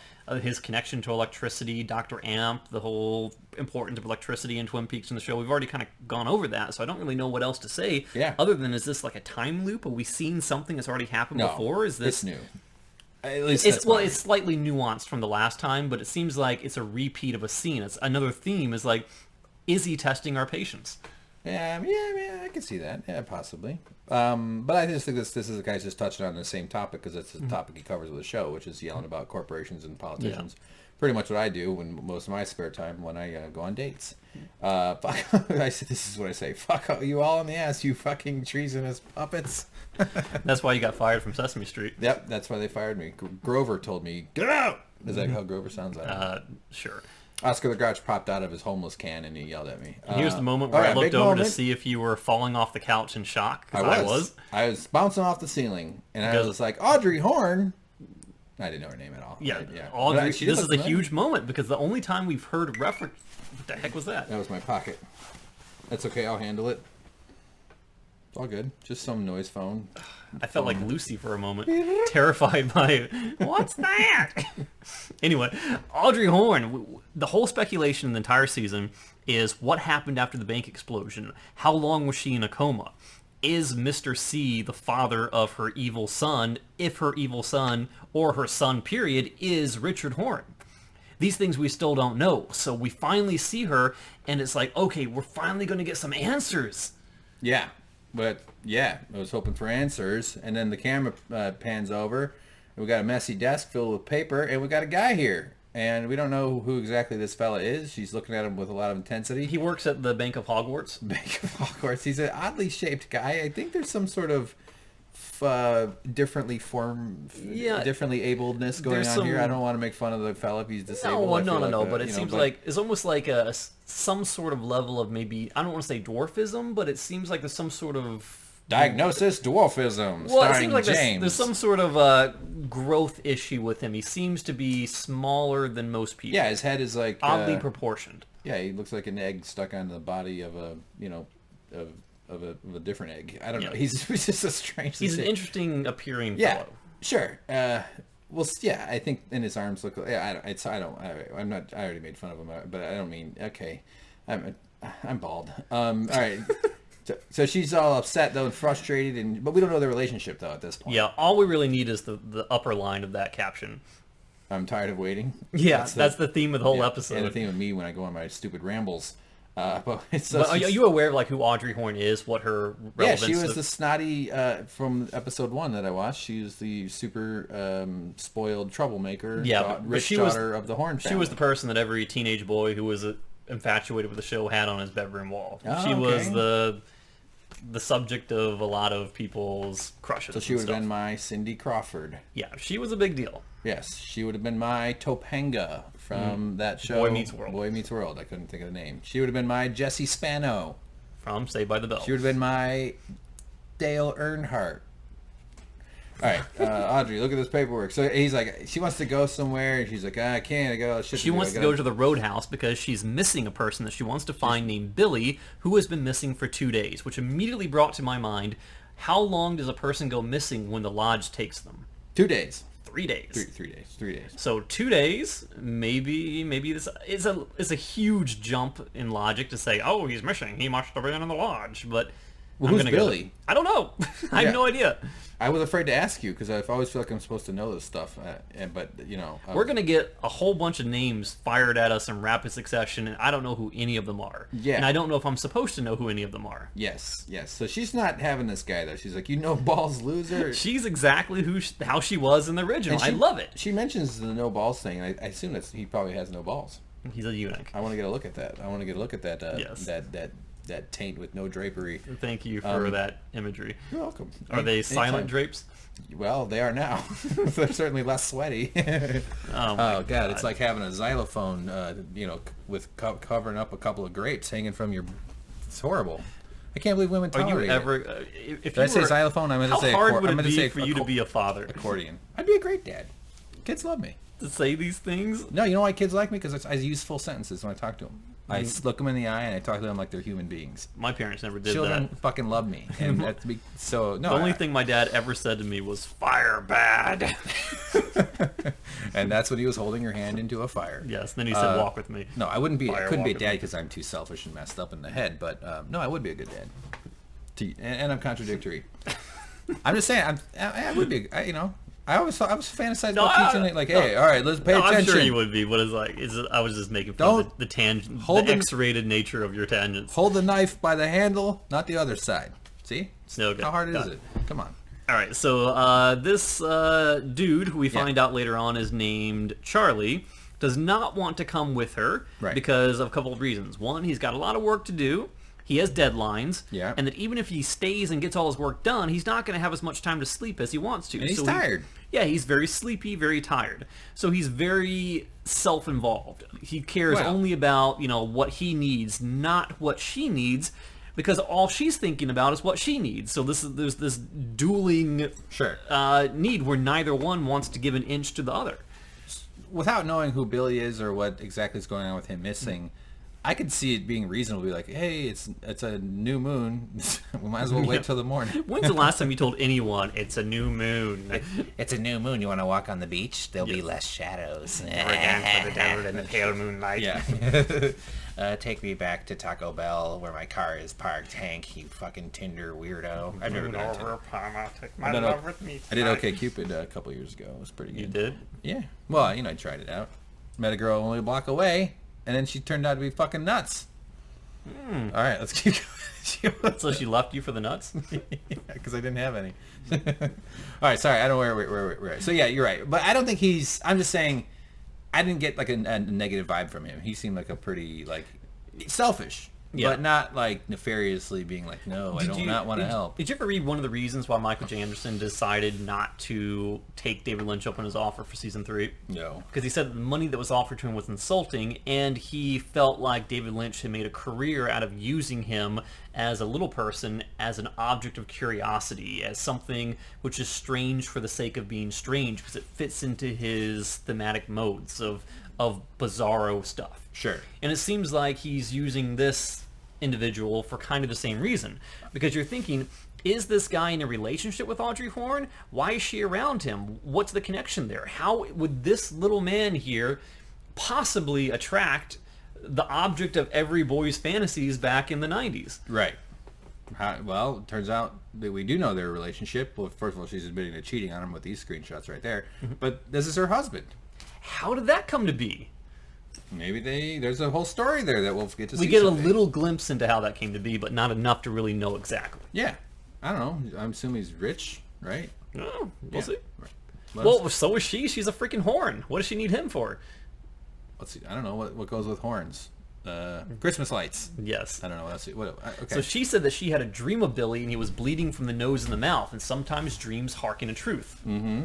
And bear in mind, in the original season, she had a thing for Cooper, but Cooper kind of pushed her back, saying, you're the high school girl, I'm the FBI agent, age difference is too much, this can never happen. Right. And like when you're screaming and yelling and you're upset, you come up with a word like harken. Yes. Or milk toast. Yeah. Milk toast? Is it milk toast? Milk toast. Yes. Milk toast. I don't believe it's milk toast. Milk toast. It's all fuck. I can't. Okay. And Tina. And Tina. So who's Tina now? We don't know who Tina is. Tina's the one. Tina is a person that Audrey Horne absolutely hates, but Tina was the last person to see Billy, and Tina, I believe, is married to Chuck. But Chuck was the one who said Tina was the last one to see Billy, but his credibility goes out the window because Chuck was accused, or at least seen, stealing the truck from Billy, but he later returned it. And then she says, you can make my life a lot better if you go ahead and sign those papers. And he says, I'm not signing anything until I run them by my lawyer. And she says something about Paul, which I'm assuming is a threat because Paul's probably like a bouncer from the Bang Bang Bar or something like that from the Roadhouse. So we don't really know, but he's like, don't take that tone with me. Let's not do this. Don't be like this. Yeah, but he stays pretty calm. He's not... And then he drops the bombshell. Yeah. Well, I thought we found that out a little bit before this. Well, we implied it, but he says, you would go back on our contract. I'm not thinking he's talking about a marriage contract. Why not? So that's a contract. I mean, it's not a word that husbands and wives throw around too much. I don't think that she would have married a guy like that for any reason other than the fact that she was forced to out of a necessity at a certain point in time. Probably. But we don't know what the terms of that contract were, and we may never know. Yeah. We probably, yeah. I'm so sleepy. But these are all new characters. Tina, Billy, this guy. Audrey's not a new character, but... but you know what else? She's new to season 3. Yeah. Right? You know what else kind of bothers me a little bit about this scene? No, tell me. Audrey Horne, black hair, kind of fair skin. Yeah. Snow White, the 7 dwarves, one dwarf, sleepy. I'm so sleepy. That's exactly where he was going. Okay, that was a bit of a stretch. What are the other dwarves? Grumpy and and horny, and there was Doc Hathaway, whatever. Yeah, all right. It wasn't Hathaway. Yeah, it's okay. Maybe it was. I'm flubbing my names right now, so I'm gonna stop. That's all right. It's 1944. Doc Hayward, not Hathaway. Right, Thank you. I got there. You are forgiven. This whole thing about the jacket, he's like, okay. But he's stalling again. Yeah, he's not going to get up. He's not going to do it. He's saying that you know what? I'm not going to get up. I'm going to call Tina to talk. And she's okay with that because Tina could have valid information. Yes, Chuck told you Tina was... This is just like middle school, like name and this is where he drops the whole story about the truck, which got me thinking. We've already kind of covered the whole Billy Struck thing, but do you remember that man who lived in that... I don't think it was a trailer, but it was a small house that Andy visited shortly after the boy was killed in the intersection when Richard Horne hit him with the car. Vaguely. He was identified in the credits simply as Farmer, and he was the one who told Andy... Oh, yeah, the guy was nervous? Very nervous, said, you got to get away from here. I can't talk now. He's coming. He can't see you here. I'll meet you later at 4:30 in the Loggers Road. He never showed up, and we got this ominous view of his door wide open as though someone had come and killed him, but we never saw any sort of closure to that. I'm wondering if that man is Billy. Okay. Yeah, that could be it. Because there's a connection to the truck, that Chuck stole the truck. Maybe Chuck took the truck in order to give it to Richard Horne, for Richard Horne to use for his purposes of going to meet Red, and then he committed the murder of vehicular manslaughter, returned it to Chuck, and then Chuck returned it to Billy. And that's why it was at Billy's house, assuming that Farmer is Billy. And we know he didn't go to meet Andy because he went missing because apparently Richard Horne or someone else took him out, and that's why she can't find him. Yes. Maybe? I think I follow. I don't know. I'm wincing. My brain is like struggling to keep up. I'm like, yes, probably, maybe. So he agrees to call Tina, or he says, I'm going to call Tina. This will be the fastest. Let's just do this. Takes his time with the rotary dialing. He's got to look at this. Okay. I'm so tired, Audrey. I'm so tired, Audrey. I just don't want to do this. Trilling. Yep. I never heard. I have heard that. Yeah, we've heard that a couple times. Yeah, it's come up before. So that's the phone ringing sound, and you might have been last. So now he starts talking to Audrey, Tina. Sorry, to Tina. Audrey's, of course, not. Audrey's right there. But she doesn't want to be... She hates Tina. He said I have to tell her I'm alone. Right, she hates Tina. But she also... So she doesn't want Tina to know that she's in the room. That she's in the room listening while he's talking to her. But he we don't ever really hear... And it's a very deliberate choice by Lynch and Mark Frost, or the filmmakers, not to play the sound of the other person's voice, because that's a very common thing in shows. So anyway, we hear all these, like him kind of going, what? Oh, okay. Whoa, really? You sure? And I mean, he sort of responds with surprise. And of course, he's eating Audrey up. Audrey just cannot take it, which I get. Like, you want to hear something, you see somebody hearing something that you don't know, and it kind of automatically triggers you to sort of go like, oh my God, what? Tell me. It's that whole gossip rumor thing that we're human beings are so adept at. And once again, it's the whole patience-impatient thing. Yes. Patience being rewarded, impatience being punished. But as the viewers, we also want to know what he's finding out. Yeah, she's acting out the way we feel. Yes, totally. She's the proxy. She's the surrogate for us as the audience. And then he puts the phone, he hangs up. It's really frustrating, this whole scene. And he hangs up very slowly, too. Yeah. And then she's like, looks at him, and she's like, what? She figures it out right away. You're not going to tell me? What the hell? You're not going to tell. She gets angry and angry, and he does not react at all. She's upset and pissed off. James is popular over there, and he just stares at her. Nothing, man. He won't give her a freaking inch. What the hell? Why wouldn't he tell her? I want to know. Impatience is punished. I've been impatient my whole life, and look where it's gotten me. Oh, wait a minute. Oh, fuck. All right, so back to the hotel then. This is where Lynch was hanging out with. This is back to Diane. Changed her clothes. She's doing a thing here at the bar. She basically went to a putt-putt golf thing, ripped up the tarmac thing, and made a shirt out of it. Yep. But the tarmac. What do you call the green grass and a putt-putt thing? Yeah, do you call it mini golf or do you call it putt-putt? Where I'm from, people will just inherently call it putt-putt. We call it sexy golf. Okay. Hey, want to go play sexy golf, Daddy? Yes. Man, the windmill. I don't know. I mean, I grew up in the suburbs of Chicago, and I think we got like a mix of everything because we call things pop and soda, sneakers, gym shoes, and tennis shoes. We had all three of those. We call them putt-putt, mini golf, and sexy golfing. Yeah. Okie dokie. Yeah, we call it fishing, and we call it hunting God's beautiful creatures. I'm trying to be funny, and I'm failing. All right, That's all I ever do. Anyway, Diane is in the bar of the hotel. Yes. Says, I know you're closed, so we know it's after hours. People get her a drink, and so we see her phone. She remembers this. We clearly, we saw in a prior episode that she was intently staring at the coordinates on Ruth Davenport's arm. Right. She was mouthing them as though she was memorizing them. Right.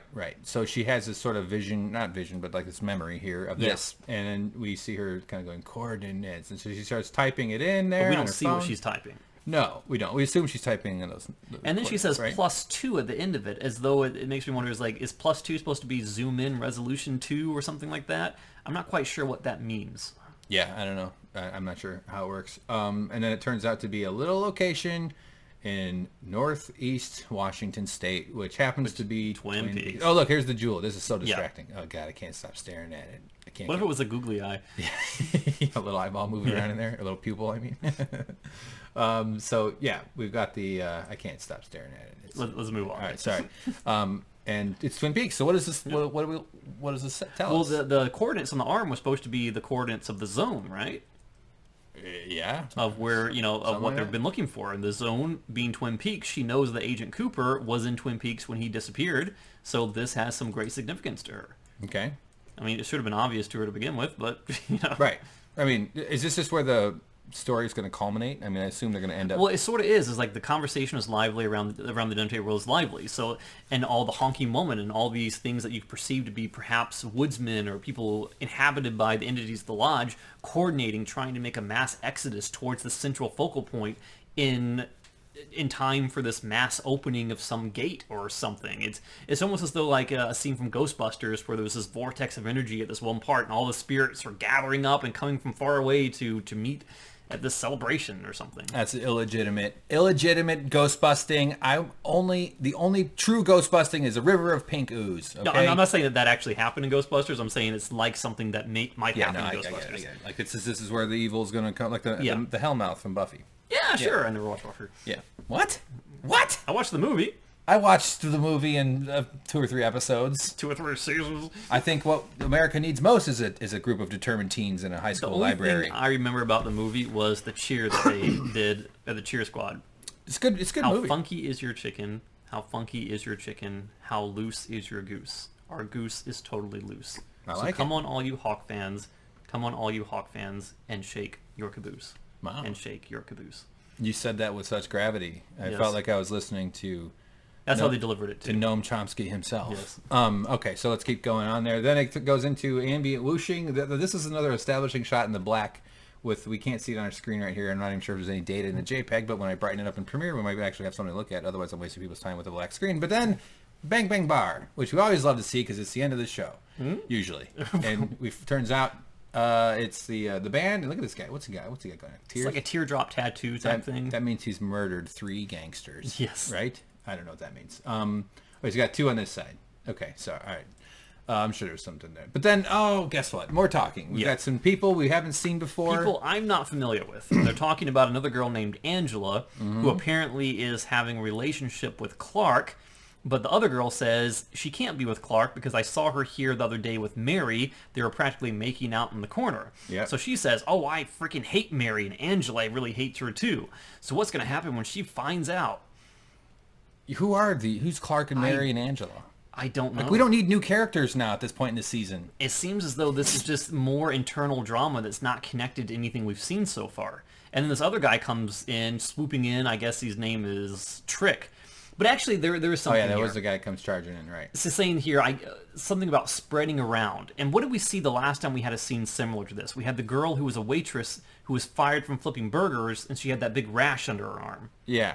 And nothing ever came of that. But are these little interconnected or unconnected scenes that don't seem to have anything related to the main plot sort of pushing their own theme themselves? Of the whole, like, the sickness that's been inhabiting the black diseased corn, that everyone is so wrapped up in their own drama that they don't see the world around them. Yeah, that's plausible. I like that idea. This is more like a microcosm bubble drama here that we're witnessing. Yeah, that amounts to nothing. But a little vignette to build a story about what's going on inside the town. Yeah, that makes sense. That actually, everyone's focused in on their own ordeals. Or that the townsfolk are being affected. It's like 22 stories around Springfield, that Simpsons episode. It's like, we're just going to drop in on this little spot, see what's going on with these two. They're having a little stress about these friends of theirs but they all hate each other. Yes. So, and then this other guy just kind of swoops in and sits down, whose name is apparently Trick, I think. Who's right. Yeah, so this guy comes flying in. Yeah, who is completely freaked out because some guy nearly killed him driving the wrong way on the road with headlights coming in at him. Yep. What that could possibly mean, I'm not quite sure. It was a fucking ass eater, James. Oh, those things scare me. Yeah, you don't want them coming at you. Unless they tell you that they're doing it. And they surprise you. Whoa. I drove off the road and almost hit a tree, so he's freaked out about his little... And that's scary, man. It's amazing how much trust we place in traffic. How much, well, that car is going to stay on his side, I'm going to stay on mine, and if we're off by a couple of feet, we're both fucked. Some farmer had to pull me out. Farmer was the name of the guy in the credits that we saw with the truck that Chuck stole. Chuck's truck. Chuck's truck. And that means that Farmer is Billy. Okay. Illuminati confirmed. There's more than one farmer in the world. Nope, but... only one farmer. Oh, it's that one guy. Yep. All right. So anyway, he does that thing where he sees how his hands are shaking. Yeah. And so he's like, "Oh, I gotta go get a beer." So you guys want beer? Okay, gotta go get a beer. So Let me get a Heineken. Yeah. Brought to you by Heineken. But you know what? I don't mind product placement when it's like realistic. That's what they drink at bars. People drink beer. Do you ever see that? It's not like you turn to the camera and go like, "Schlitz Lager. It's for the whole family." Albert. Yeah. Well, what did David Lynch himself say about product placement? He went, "Effing BS." Yeah. He hates product placement. Well, right. I'm saying, it'd look weird if they were holding beers that said beer on the side. Like, I know. We live in a world with fucking products. Like, we talk about McDonald's all the time. I was driving to work yesterday. Oh, I bet you saw a lot of product placement on... I heard on the radio a car commercial for Mercedes-Benz of Los Angeles, of LA, or something like that. I like it already. And it was a woman talking like, "I was watching Twin Peaks: The Return, Season 3. What a fantastic show. And we see Cooper's doppelganger driving a Mercedes-Benz. Of course he would drive a Mercedes-Benz. Agent Cooper is the epitome of cool. Whoa. What other car would he possibly choose but a Mercedes-Benz?" Yee. It's like, Mr. C is not a good guy. That's a terrible advertisement. Jeffrey Dahmer has Kenmore refrigerators. Yes. Kenmore refrigerators keep a head cold and a Jell-O salad chili. I'm gonna rate that one a 5 out of 5 on hilarious. That's my kind of humor right there. Well, how did you feel hearing the sellout of your beloved Twin Peaks on a radio station? Well, it wasn't a sellout. I don't think Twin Peaks sponsored that or paid for it. I think they were using that. They probably got paid.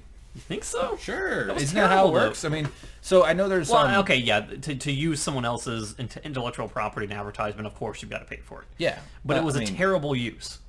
Yeah. No, and I'm not saying like, oh, these assholes are selling. I just think that that's part of the marketing package you get when you do product placement. Like, you get linked into... Like, that's not surprising. Yeah, but it's like, I know O.J. there's... Simpson for Ginsu knives. It'll cut through cans. It'll cut through bone. Oh, shit, I shouldn't have said bones. It'll cut through vertebrae. Oh, fuck, those are like other bones.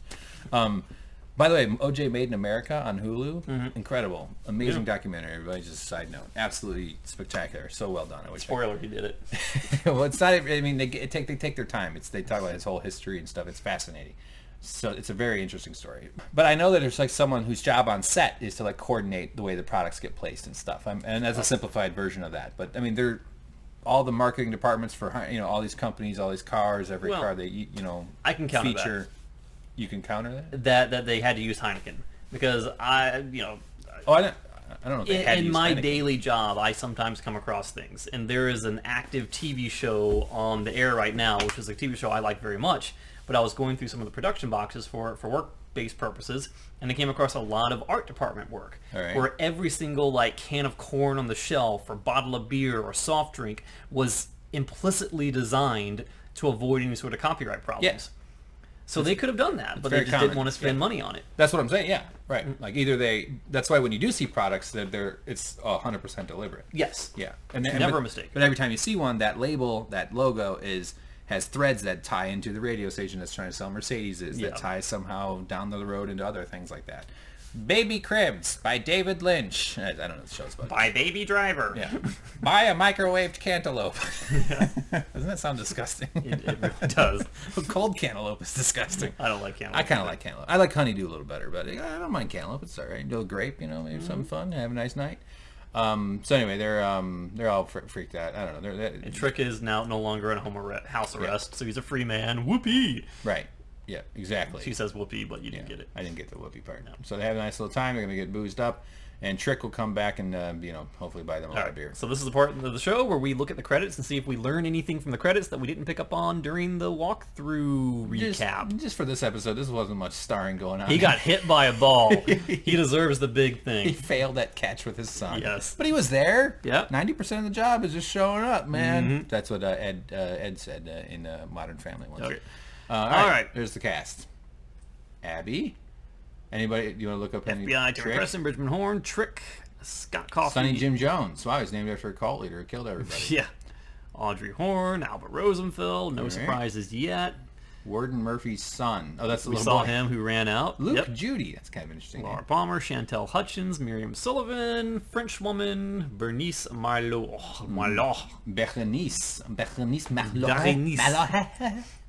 Ashley Judd, played by Ashley Judd. Hell yeah. Man, she's so far out of my league. It's like if I tried to date a giraffe. Did you know that Warden Murphy was played by Jim Morrison? I did. Yep, I did. James Morrison. Where is that? I can't see. Right in the middle? Oh, there it is. Yep.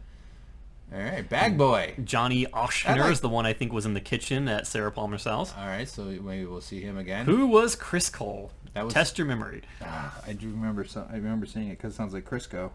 I don't know. He was the guy at the Fat Trout trailer park who was selling his blood. Oh yeah, the guy with the big hands. Yes, big hands, Crisco. Poor old worn out Crisco. Who was Nadine Hurley? Nadine, that's the woman with the eye patch. Yes, Run Silent, Run Drapes. Fuck yeah. Who is Gary Hutchins? Tim Roth from 4 Rooms. Great movie. Yes, who is Carl Rudd? That's the manager of the new Fat Trout trailer park. You're pretty much an expert. I would say so. Yeah. I've been telling everybody on Reddit that I'm an expert. Yeah. They would murder me. I can't go anywhere near Reddit. They would destroy me. Every time I try to put something on Reddit, I just get just like turns into a nightmare. I'm actually fighting with someone on Reddit right now. Yeah. Why does that not surprise me? You hate Twitter, you like Reddit. You like Reddit. No, they said something very mean to someone. There's a lot of that. Welcome to the internet. I know. But the problem with the internet is that mean people know how to type. Yeah. Nice people like you and me, we know how to talk. It was a picture of a fancy car parked on the street next to a tent. Mm-hmm. And the person said, the caption of the thing was, "This person must have really good faith in God." Now, and I just simply replied with, "Why do you think they have faith in God? Are you implying that anyone who's destitute, poor, or possibly homeless is either a thief, a vandal, or both?" I mean, that's kind of presumptuous. Yeah. That irked me. And then they respond to me with, it's like, "Well, if you had a car that was worth $50,000, maybe you would think differently." What does faith in God have to do with a nice car? And so the guy has no house, but he's got a nice car. But what's that got to do with God? No, it wasn't. The guy in the tent didn't own the car. Oh, I thought that It was a homeless person. And he parked right next to a homeless person. Oh, so the rich person has faith in God that God will protect him from the homeless person. Yes. Oh, I see. Okay. I thought they... Okay. And they responded to me like, well, if you had a car that was worth $50,000, you would think differently. Yeah. Implying both that, A, I don't have a car worth $50,000, which I don't, because why would I spend $50,000 on a car? Your car might be worth $50. Yeah, I mean... It costs more to tow your car away I have a 3.5 mile commute. I'm not going to spend money on a car that's going to get me there... just the same amount of time it's going to take me to get there in my current Rust bucket. In a fancy car. Like a Prius. It doesn't make sense to me to have a fancy car. Right. No, I get it. You're one of those A to B, point A to point B guys. As long as I get there safely, it's all I care about. Not me. That's why I got a used Prius, because I want to cruise down Sunset Strip and pick up babes. This guy really irritated me. Wow. So you're having a little fight with a guy. Yeah, and I was like, oh, thank you for telling me that, by buying a $50,000 more expensive car, you have justification to be a terrible, spiteful, horrible human being. Thank you for clarifying that for me. Well, there's been research about empathy, and I'm not going to summarize all the research because I can't remember it, but if I remember, the outcome was like the more people have access to resources and control of resources, essentially they simulate being rich compared to the other test subjects, the less empathy they get. And this proves true throughout all these other, because there's a whole form of research where they compare studies and stuff, and then they find trends that way as well. Yeah. So the moral of the story is never judge a person just because of you have your own preconceived notions of what a person might be like simply because they have a certain financial situation. That's bullcrap. That's unfair. Yeah, I agree. I totally agree. Although now that I'm an owner of a used Prius, I won't park that fucking thing near anybody. Get away from my car! This is expensive to me because everything's a struggle. Why am I so poor at my age? Well, that's good though. Good for you for sticking up for yourself and fighting with a guy. That's what the internet's for. Yeah. You're the troll hunter. You ever see that movie? I actually have. It's a good movie. Yeah. Okay. All right. Well, this episode was weird. I enjoyed it. The pacing was odd. I always like them after we do the discussion because I kind of have a little more understanding after we're done talking. Hopefully our viewers and listeners have that as well. I'm sure some of you probably hate me. That seems to be happening. But that's okay. That's a sign of success. Honestly, on the internet, that is a sign of like, oh, well, one of the indicators that you're doing well is not that we're saying, but like people are paying attention. A subset of them are going to be people that pay attention because they can't stand you. I like the ones that tell me that to get out of your way. Those are the ones that I feel flattered at. Because I'm proud of you. I think you're really good at... no, I suck at this. At summarizing shit. And the ones that are like, I wish that one would shut up so the other one could talk. I've never entered a situation in my life where I ever thought anyone wanted me to talk. Because I have so much self-hate, I agree with it. I'm like, yeah, I get it. I don't blame you. I haven't really seen those. Obviously, I like the comments that are positive towards me as well. I'm not a maniac. I like having my ass kissed just as much as the next guy. No, that didn't mean. Okay. All right. Well, there we go. We're at the end. James, well done. 12. So what? We got 13, 14, 15, 16, 17, 18. 6 episodes Only left. 6 more hours left, and then we'll never have Twin Peaks again. That'll be very tragic. That hurts me deep inside. In the same place that you're celebrating deep inside. Well, I don't... There are black balloons floating out of my heart, and there's confetti shooting out of yours. But it's black confetti. Yeah. So it's sort of celebratory. It's funeral confetti. A funeral T-shirt cannon. It's black rice. It's funeral rice. Yeah. Just throw it in and the birds go get real gross poop. Funeral T-shirt cannon. Listen, I came in with an open mind, and I am honest. I mean, I know that sounds like a weird thing to declare, but like most people would not have embarked on this journey, so I give you full props for that. Well, we have fun talking. I mean, we don't take it too seriously. We're just into it. We just kind of enjoy it all. But I didn't come in trying to not like it. I wasn't going out of my way to dislike it, but I didn't take to it quickly. It's a slow burn. You get a lot of credit for me understanding the show better than I would. I still don't understand it. I hardly understand anything going on, but. I'm open-minded. I'll take it in. Just show me the evidence. So I'll take it, and we'll see where we get. And so far, I kind of like the show. I want to find out what happens with Dougie. Cool. I want to find out what happens with this. I don't understand all the lodge, Black Lodge, between the lodges stuff. That stuff goes right over my head. But I want Dougie to come back to be Cooper again. And because you've never really seen Cooper aside from the pilot episode of season 1. Yeah. You've never seen him in all his glory, and I want you to see that. The only glory... I want to see that. The only man in all his glory I get to see is you, James. No. And me. Yeah. All right. Well, anyway, we've been rambling too much here at the end. Thanks for watching, everybody. Please like, subscribe, and hit us up on Facebook and Twitter at VideoJamesSP. let's try to get James off of Reddit and onto Twitter where the real action is. I'll tweet Send again. him nice things, say something nice to him, and he'll be all over it. Wait, that made it sound like that's all you care. I'm not, you know what I mean. But like genuine human interaction. Yeah. My goal is to be blocked by the president. That seems I'm to be just going pretty to troll easy. him like crazy. Which might be a violation of your First Amendment rights. I don't think it's no. you know, but we don't. They didn't write Twitter rules into the Constitution. I won't be so. mean to him at all. I'll just put like cake recipes in there and just tweet him with cake recipes. I'm sure he'll be very busily cooking them up. Him and Melania. But I'll get one ingredient wrong so we can say fake recipe. Or if you have a woman has a fake orgasm, you can say fake ooze. Okay. I tweeted that. I tweeted that on my own. All right. Oh God, it's almost over. Goodbye, everybody. See you later. Bye, James. Goodbye. Bye.